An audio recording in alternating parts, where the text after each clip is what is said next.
Tomorrow.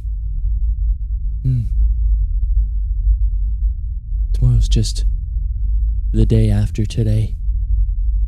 And 2 days after yesterday. And then tomorrow will be a today. And then it will be a yesterday.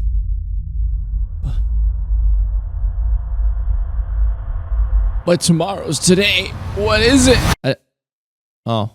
Oh, flowers. Wow, okay. What is going on, dudes? This is VaporTheGamer, and welcome back to another FNaF reaction. So we're going to be checking out another theory video done by the one and only FuhNaff. This one literally is titled, I Solved the Story of FNaF, and it is only 13.5 minutes long.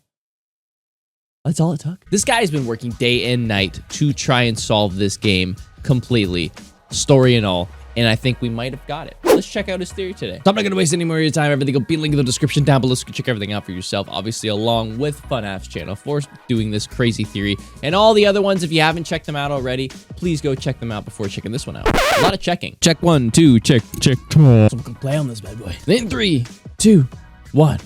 We were wrong about some big parts of the FNaF story, and in this video, I'm gonna prove it to you. But in order to do that, we need to solve one of the biggest mysteries in Five Nights at Freddy's.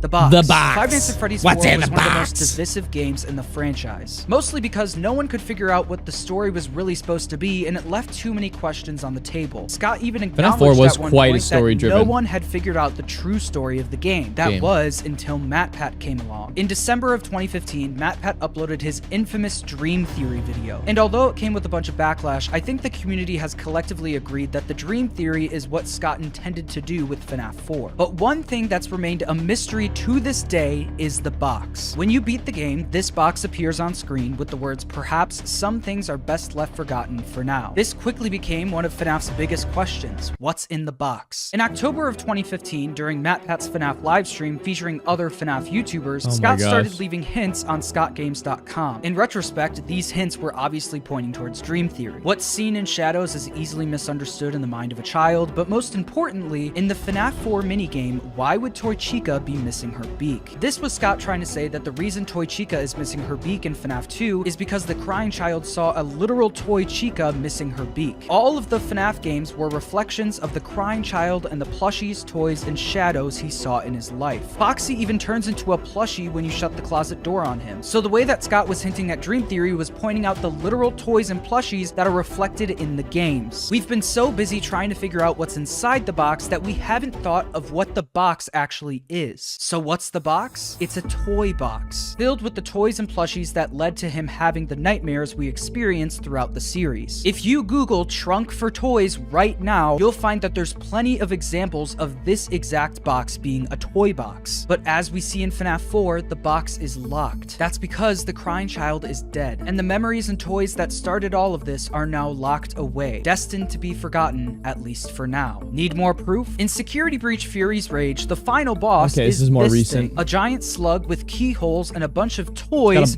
floating around in its head along with the box itself. And what is this monster called? The Dreamgeist. But that's what the box was supposed to be. Scott has since said that what's in the box has changed. So what is it now? The culmination of the news story was when Henry Emily burned everything to the ground in Pizzeria Simulator. And I think MatPat was right when he said the box is the literal location that Henry trapped them in. But there never really was any more evidence for that other than comparing what the box looked like to the map until today. One of the things that's always bothered me is why Scott chose to call Henry's plan Paragraph 4. This seemed extremely random and a detail that didn't really need to be in the game. On August 24th, 2015, Scott released a Steam post talking about the Halloween update to FNaF 4 and the box. This was the post where he said that no one has figured out FNaF 4 and that the box would never be opened. But when in this post does Scott start talking about the box? Paragraph 4. You could say that that sentence is the fourth paragraph, or you could combine that sentence with the next paragraph. No matter how you spin it, I believe this is what Scott was pointing to when he decided to call Henry's plan Paragraph 4. MatPat just finished his FNaF timeline series, and it's great. Go watch it. But the one part of the timeline I don't really agree with is Michael Afton going pizzeria by pizzeria, burning them down and making up for his father's mistakes. The way I understand Michael's story is that he was a bully towards his younger brother, but once he took things too far and got his brother killed, it changed him. In his brother's final moments, we hear him apologize, with William saying, I will put you back together. William then builds his secret bunker where he literally tries putting his family back together, but he needs one thing to be able to do that: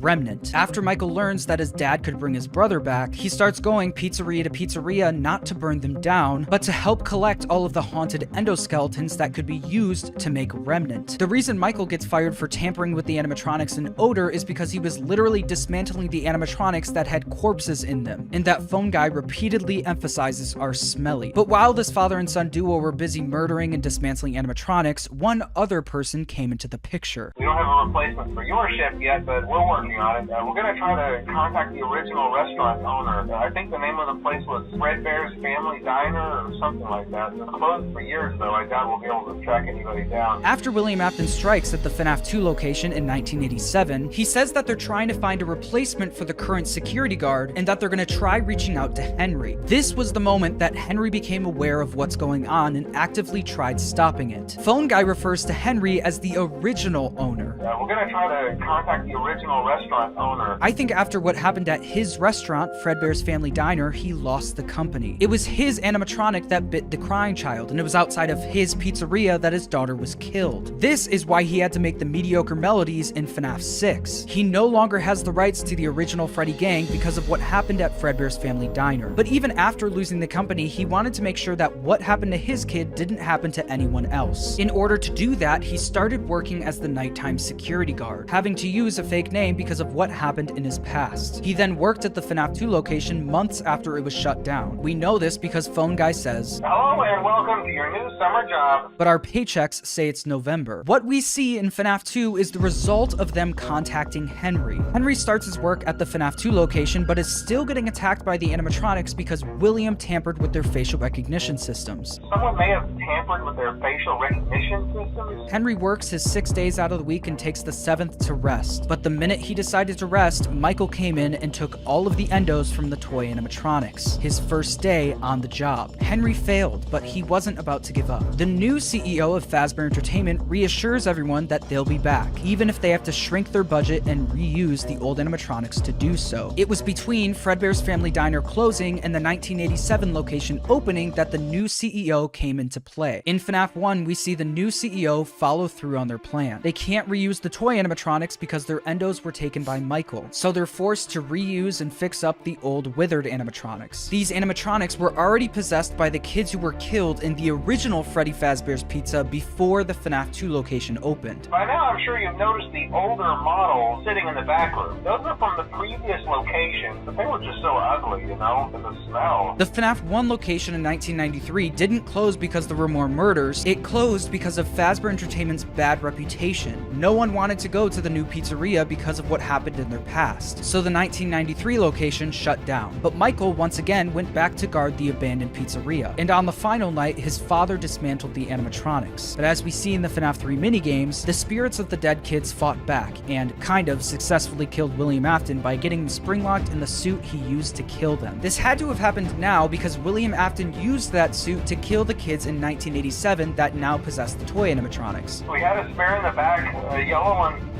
Someone used it. If no kids were really murdered in the 1993 location, and the pizzeria really did shut down just because people didn't want to go, then these animatronics would have no reason to be haunted. That's why I think these animatronics have to be the reused versions of the haunted withered animatronics, and William Afton dismantling them has to be after the events of FNaF 1 because we see them perfectly fine in-game. But with William Afton gone, there was still Michael left. So Michael had to take the endos from the dismantled animatronics, leading him to get fired once again for odor and tampering with the animatronics. The father-son duo both knew what the plan was, so Michael took all of the endos him and his father collected and did what he was told to do. Just like you asked me to. He went down to the sister location bunker and started putting the family back together. After Fazbear Entertainment collapsed, Henry got word that someone was trying to open a horror attraction based on the rumors surrounding his old company. He wasn't going to take any chances this time, so he decided to start working there as a security guard so he could keep an eye on things. The Afton duo, already taking all of the endos of the past animatronics, lines up because in FNaF 3 we only see the shells of the animatronics scattered throughout the building. Henry starts his first night on the job and everything's going great until night 2. Phone Dude mentions that while looking for animatronics, they found a quote, real one in a previously boarded up safe room. You're not gonna believe this. We found one. A real one. William Afton was officially back and would do anything to stop Henry from destroying his plan. Henry had no idea what to do this time, until he got an idea from Phone Dude. So we have to make sure everything works and nothing catches on fire. Yeah, I wasn't joking about the fire. That's a real risk. What if he burned the whole an interesting place to theory, the ground, though. with all of the previous Fazbear relics and his ex-business partner inside? The player in FNaF 3 is hallucinating being attacked by burned versions of the past animatronics. But these animatronics couldn't have already been burned because we see the animatronic shells perfectly fine scattered throughout the building. So the player in FNaF 3 can't be hallucinating something that already happened. They have to be hallucinating something that's going to happen. We aren't playing as Michael in FNaF 3, hallucinating all of the past pizzerias being burned to the ground. We're playing as Henry, hallucinating his endgame for how he's gonna stop William Afton once and for all. Henry now needs to figure out a way to burn the place to the ground without being at fault. But since he's a skilled engineer, he's able to tamper with the wiring so it goes off when he's not there. So he burns the whole place to the ground, but as we see in the newspaper at the end of the game, his plan fails. Pizzeria Simulator happens very shortly after FNaF 3, since the blueprints say Henry 2023, the same year that FNaF 3 takes place. After FNaF 3 failed, he realized he needed to get all of William's victims in one place, including his daughter. I have to call them all back, all of them, together in one place. He emphasizes all of them, not just William Afton and some animatronic shells. At this point, the events of Sister Location have already happened. We see the burnt down Fazbear Frights during Michael's speech at the end of Sister Location. Michael says that all he needs to do now is find his father. I'm going to come find you. Which is exactly what lands him in the FNaF 6 pizzeria. He went there because he was trying to find his dad. Paragraph 4 was Henry's second attempt at trying to burn everything to the ground. The first time he failed, and it looks like he failed the second time too, but at least he tried. So now that we've established that the story of FNaF is about Henry trying to stop William Afton's plan, these cutscenes in Ultimate Custom Night make a lot more sense. Oh gosh, here we go.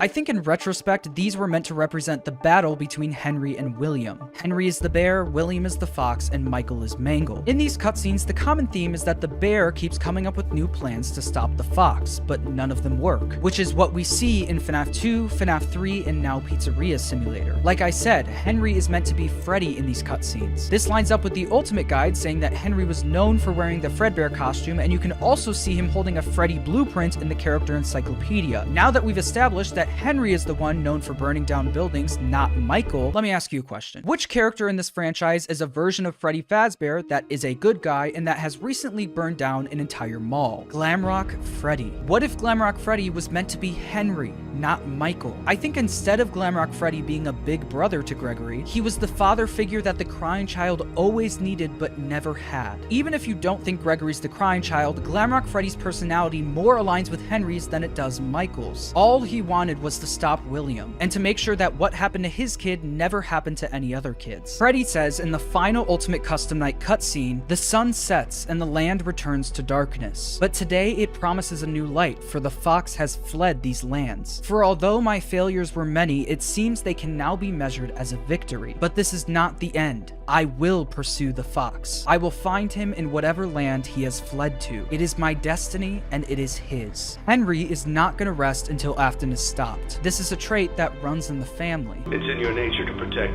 the innocent. I should have known you wouldn't be content to disappear. Not my daughter.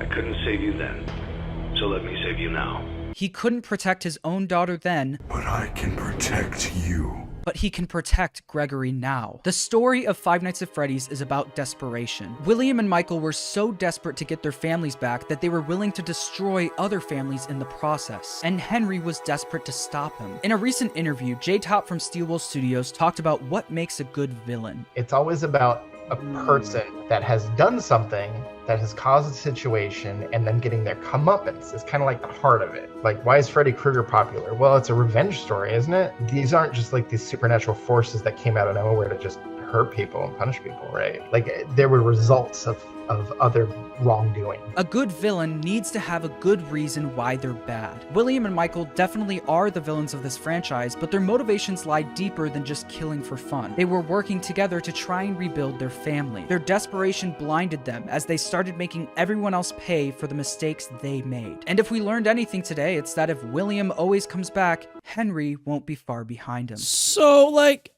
wouldn't it mean that did Henry die?